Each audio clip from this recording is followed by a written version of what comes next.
Hello everyone, this is Aliyah and I'm here today with Otis Smith. Otis. Hi, thanks for having me, Aliyah. Yeah, thank you for being here. So I understand you played soccer? No. I wish I did because, I think it's a fantastic game. And, I kind of watch a little bit of it on TV and where I work out. Some soccer girls come in from a professional soccer team. They come in and they work out. So it's interesting. And they kind of give me some pointers on the positions. Because I thought one of the girls that actually brought the ball down, I called her a point guard. Okay. So to speak. But she was like, no, you have no idea what you're talking about. So you played it all your life and you don't know what it's... I've never played soccer in my life. I'm teasing you. I know. All right, so tell me a little bit, what position did you play? Who did you play for, the year? This is for our listeners. Well, the professional sport I played was football. American. Oh, that's right. Yeah, that's the one I played, that little one. I played defensive back, or cornerback particularly, and played for quite a while, 14 years in the league, and then I wound up coaching for a little bit, and it was an interesting career. Okay. How was it? It's very, very hard work, but at the same time, it's a lot of fun. And of course, you can make quite a chunk of change, playing it, but it's like I said, it's hard work, it's fun, it's very competitive, and not just from a player's perspective, but from a scouting and coaching perspective as well. All those guys play a huge part in the success of the team. Mm-hmm. What's the one thing that you really miss about football times? Just hanging with the guys and the friendship you develop, on and off the football field, in the locker rooms, and going hang out, doing dinner and those sort of things. You kind of miss, because you get into the real world after football ends, and a lot of those friends go back to where they came from or stay in the area where they may have played for a long time. Like myself, I played in New England, I played in Philadelphia, I played in New York for the Jets, and 1 year in Detroit, but I live here in Maryland. When I came here, I knew no one here in Maryland. Oh, wow. So it made it a little tough. The transition was tough, but I made it through and started making good friends and making a life for myself here in Maryland. Mm-hmm. And when you say everybody goes on their own, like what are some of the stories that you know of, what was it for you? What was it like for you and what was it like for others? What was missing, or? Well, it's just a different point in your life. I wouldn't necessarily say there's something missing. Sports is for more or less for younger people, especially football. It's a young man's sport. If you can play until your mid-30s, that's great. But for the most part, many guys don't. And you kind of go about your life. Wherever you decide you want to live, you start to develop a life there. Hopefully the transition after a football career is, fairly easy. But it can be a little tough for some guys if they're not particularly ready to leave the game. Mm-hmm. Mm-hmm. Got it. What was the funniest moment you've ever had? Right now? Sure, right now. Funny? That's no one has ever asked me that question before. What's the funniest moment I ever had? But the best time I've ever had is kind of twofold. Because like early in my career, I didn't play. I didn't have a family to really worry about. I had a daughter, and that was it. So that was kind of easy. But she didn't live with me. She lived down in New Orleans with her mom, and I was up in Philadelphia working. Mm-hmm. But so I was pretty much by myself, and so that was a really a good time in life because I didn't have a whole lot of responsibility other than with the visitation and sending money. Mm-hmm. But then as my career went on and I wound up getting married, to Sandy, 5 years after I got into the league. Okay. And then 7 years after I was in the league, Sandy and I had our first child. So then it became more of a responsibility. You know, Who likes because I those? kind of look at it differently. Because I look at, well, now I got all these people to help bring along, opposing to just me and one other person. Mm-hmm. So and that's what made it more of a profession instead of just out there having a good time like I was. Oh, really? So it was because you had that added responsibility of, now you need to come home to your baby, or am I understanding that correctly? No, now I know I have to get in shape, to go out there and compete and to play and to prolong my career and not just kind of fizzle along as I was going about it. And I was getting in shape, don't get me wrong, but now I'm looking at the responsibilities of having a family and, having to pay for everything that comes along with that. Mm-hmm. And that's where the difference started to change for me. Looking at, what I have at home and what I have to take care of, opposing to looking at the next car I'm gonna try and buy. Gotcha.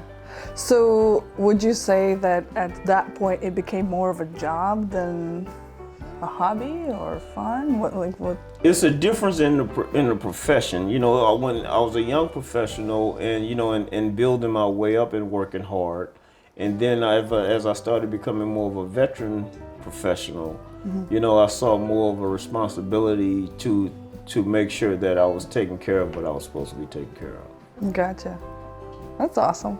I mean, and nobody else does that. It's only a lot of guys do that. They do have families that they take care of, and there's many guys out there. Where I got to make sure I'm getting this. I got to be in shape. I got to be ready to go.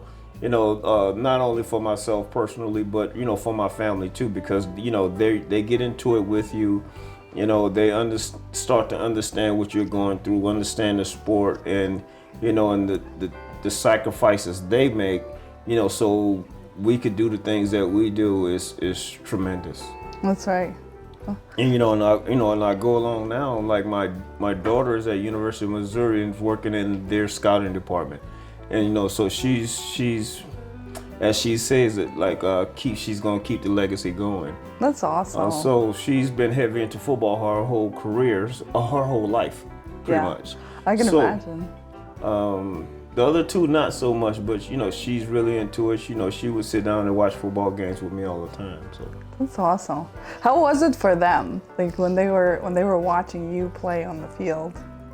Well, they were young, so like I said, Chanel kind of started to understand at a young age, but the other two, they can pretty much care less. It's like running around. Look at him. I've seen him do that before. Exactly. Well, not really that, but I was just. For them, I'm just dad. I'm going to work and I'm coming home. For the younger two, but as they got older, they started to understand, what I was going through and actually what they were going through, because we started moving around quite a bit. So, and that's tough on them. Do you think that makes it more difficult for them or easier? Because there's two schools of that, right? So one is you want to keep the children in the same place, and the other one is more you want to expand their community, you want to expand their culture and so on. Well, it depends on the personality of the child. Mm-hmm. Like for instance, like our older daughter, Chanel, she could jump in any situation and kind of blossom and and blend her way in, and and make friends really easy. Whereas the other two, they kind of, they are a little more cautious in moving into friendship. Got it. With different people, different areas of the country and stuff like that. So it makes it a little tough on some kids. But like on Chanel, my marriage oldest child. She's more of a social butterfly, so she can come in here right now and just start talking, and you don't have to say a word. How she does it, I don't know, but she doesn't take it after you? No, she more or less takes that after her mom, but I'm not really a social butterfly in that aspect. Got it. Yeah. Do you think it was difficult for them or easier for them because you were a celebrity? Like, did they feel, did they get more attention at school, or? No, because they don't talk about me as a professional football player unless somebody asks them a question. Mm-hmm. And like I said, the younger two, they wouldn't even know how to answer the question. Was, some kid walked up to my middle daughter and said, well, your dad had X amount of interceptions last year. And she was like, well, what are you talking about? She can care less about that stuff. And whereas my oldest daughter would have known that. Got it. Yeah, well, and she may say, well, yeah, he did such and such, or he had so many interceptions, so many tackles, or whatever. But she really won't elaborate that deep into it. Got it. That's awesome that she's following you, and and for the other ones, it's just not everybody's into sports. Well, no, but it's to them, it's not just me playing sports, but it's our livelihood. Right. Well, I may be playing on TV, but they look at it as, I'm an everyday dad that's going to work and coming home. Mm-hmm. So, TV is just something that came along with it, or being on TV, or people looking at you as somewhat of a celebrity. They don't see it that way. Yeah. What about you? How did you see that? Because, we look at TV and we see you guys running out and you're all hyped up, and then you score a touchdown and knock the guy over. And to us, it's entertainment. Like, what was it for you? What was the reality of it besides the TV part? Well, when you're out on the field, I'm not looking for the cameras or I'm not even looking in the stands, for fans. Mm-hmm. My focus is trying to win this game right now. And, trying to make as many plays as I can within that game to help my team win and propel on to the next game and win that one and the one after that. And that's the focus. And where all the other stuff comes in to play is pretty much after the game, before or after the game. But during the course of that game, you can be so focused on football and concentrating on your job. You don't even hear or see anything else. That's interesting. Mm-hmm. Like, it's definitely a different perspective to hear it from you, because again, we see TV, to us it's entertainment, but take us on the journey of your life during that time. Like, does that make sense, what I'm asking? I don't know. Like, what was, for us, it's entertainment. It looks so easy. He just runs in and tackles and so on. What was it for you? Well, that's the profession of it all. It's supposed to look easy. Mm-hmm. It's supposed to be a game to where one could follow it. Mm-hmm. And that's why during the off seasons, we get out, we work hard during the off season. We lift a lot of weights. We get our bodies in shape. We run hard. We don't do as much hitting and stuff during the off season, but you prepare yourself to, go out there and play as best you can and be a professional about it. And it will look easy because now you know what exactly you're doing. You know what you're doing. And if you find a guy that's out there and he doesn't know what he's doing, it's going to look very, very difficult, because well, he doesn't have a clue. And even the naked eye would see it. The youngest fan would see that. Mm-hmm. Because, as a profession, we're working together. We have different signals. We signal to each other based on things that, we're looking at what the offense may be doing, and they doing the same thing with us defensively. Even though you look at the quarterback and he's kind of controlling, he's pointing at guys and, he's doing different things. And he's really communicating with his guys and saying, well, watch this guy, watch that guy, slide this way, slide that way, and, talking to the offensive line and, making sure he's protected one side or the other, and it's a lot of communication. It's a lot of hard work, and, a lot of people have to be on the same page. Mm-hmm. How is that? Like, how do you get on the same page? There's a playbook about this thick. So, and when they hand it to you, start reading. Like But that. you know, but that's where the coaches come into play, and to help the players in, you know, and to understand what they have to do, and it all has to be done very, very fast. You know, you got quick second decisions to make out on the football field, whether football, basketball, baseball, whatever the sport is, soccer. It's quick decisions that have to be made, and they have to be the right decisions for the most part, or somebody else will be playing in your place. Gotcha. Very competitive. Yes. That's for sure. And tell me, like, the weirdest moment on the field.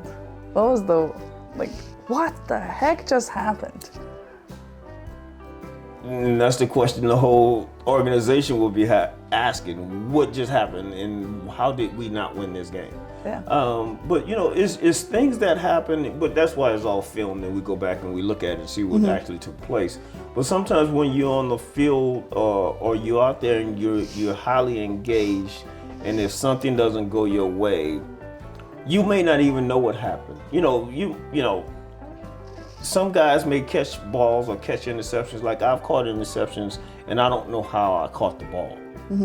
You know, and I'm like, thank God, thank you, I appreciate it. You know, but and it's just those sort of things. Is but it's putting yourself in the best position to win at all costs. You know, you can't.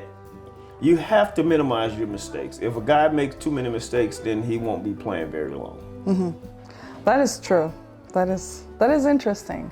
It's just like any profession, it could be if a doctor makes too many mistakes, nobody going to trust him. He's not going to be there very long. Oops, the guy's dead. If an attorney loses too many cases, well, you're not going to go give him your money, will you? No. So it's the same thing. It's just about 11 guys that's on the field being on the same page and connecting with one another, and knowing what one another's job is, but at the same time doing his job first.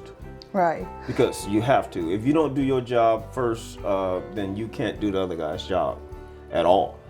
Right. Because you become a weak link. So out of 11 guys, even if one doesn't do what he's supposed to, the game is over. That's not necessarily true. Okay. We may lose that play. Oh, got it. But if it's the last play of the game and then we got 10 guys on the same page and one guy isn't, there's a chance we may lose that game, or there's a chance we may win that game. It's always a chance the ball can go either way, because on the other side they may make a mistake as well. Yeah. So, but hopefully, when it comes down to crunch time and, it becomes what we call situational football. This is the situation, and these are some of the things that we have practiced over and over and over and over again. And at the end of the game, well, this is a situation they got to score a touchdown. Everybody lock in and be on the same page. And that will be told from the head coach. Now, this is the situation. So, boom, we've gone over it. So, let's get it right. Yeah, it's so interesting. Thank you for taking me on this trip, because to me, football is, I was joking in the beginning, soccer, that's what we grew up calling when we were little. Football is, in Russia, is the soccer. Right. So when I came here for the first time, I just remember watching it, and I'm like, I don't get this sport. I can never catch the ball. When you play American football, the ball is thrown, and I can never see who has the ball, and then my husband will scream, touchdown. I'm like, how? Where did that go? I don't understand. When you say you can't catch the ball, where are you watching the game? Are you playing? On TV. Like, if I'm watching it on TV, I can, when I first came here, I could never follow the ball. I could lose the ball. I'm not understanding, because that's what the camera does. The camera follows the ball all around. Right. Well, So, even and they got, I don't know how many cameras in the stadium, but the camera is always following the ball. Now, trying to figure out the game from a defensive perspective, if you're watching on TV, is very difficult, because you some of the guys that are in the secondary that's in the back you don't see, because the camera is normally where the ball is. Got it. And once the quarterback has the ball and he throws it, and somebody else catches it, that's where the camera is going. And so you don't see what's going on the other side of the field. Yeah. Which it plays a huge part. I think for me it was easier when we used to go to Redskins games. No, you when can you're see the watching, whole, yeah, you can the see whole the thing. whole thing. And actually, that's how my wife learned the game, of by watching me and my teammates communicate with one another. And she would ask me questions afterward. Well, why'd you do this or why'd you do that? And so I would explain to her. So she started picking it up, and then she started telling me what I was doing wrong. Of course. Okay. Of course, we have to. That's our job, right? Yes. Well, let me ask you one last question. What was your favorite game? Do you remember that? Like that was the game, or it could be like on the opposite side. Oh my God, I can't believe that was a game. Well, I don't like looking at that other side of it. Okay, whichever. But my favorite game, my best game, was when I won the Super Bowl. Okay. And that is a feeling that's very indescribable. You know, and to go out and to not just be a participant, but help your team win the game, or you may have made some plays in the game that, you know, gave us just enough to win the game, because it was a very close game at the end. Very scary, and they had the ball too, so it was very difficult. And then, you know, we got the ball with I think 18 seconds left or something like that. Oh my and kicked goodness. the field goal to win the game.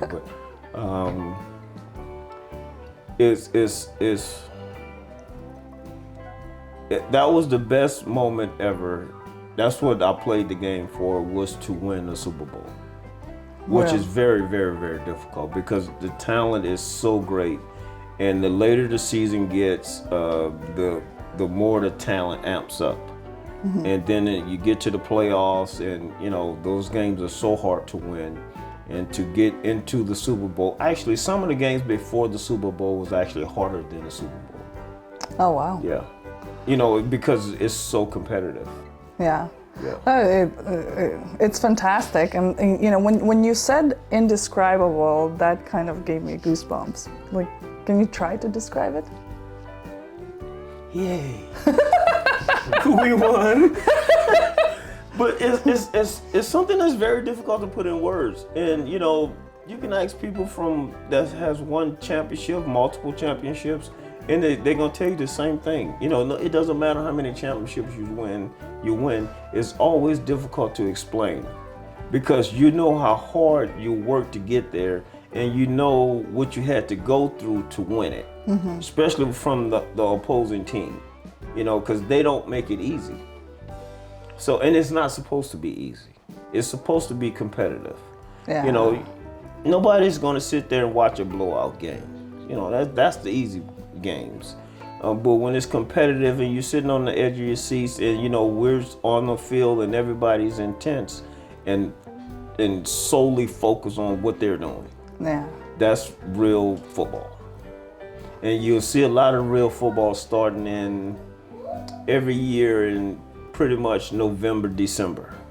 That's when guys start amping it up, and they start to focus, because they're putting themselves in better position, or trying to put themselves in better position to get into the playoffs and hopefully get to the Super Bowl.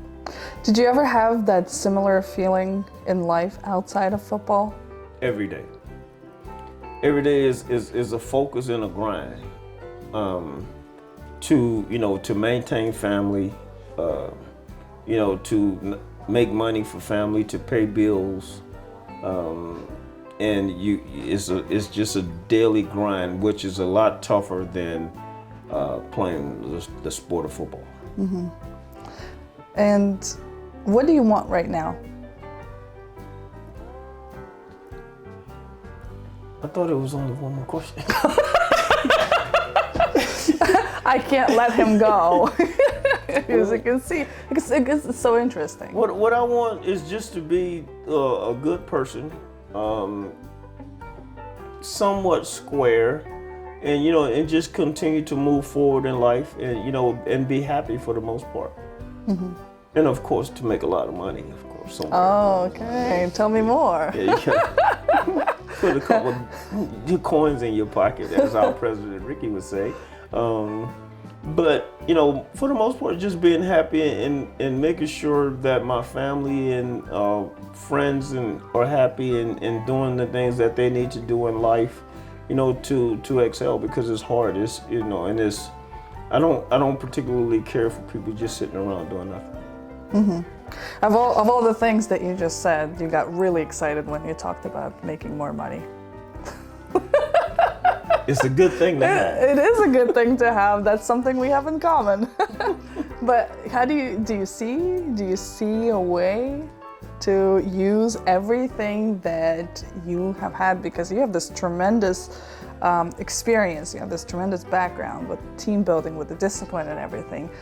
I know you're working on a couple projects to put that into action. It's just about using your resources and defining them, and helping propel the projects, the people that are involved, and to be financially secure coming out of whatever it is.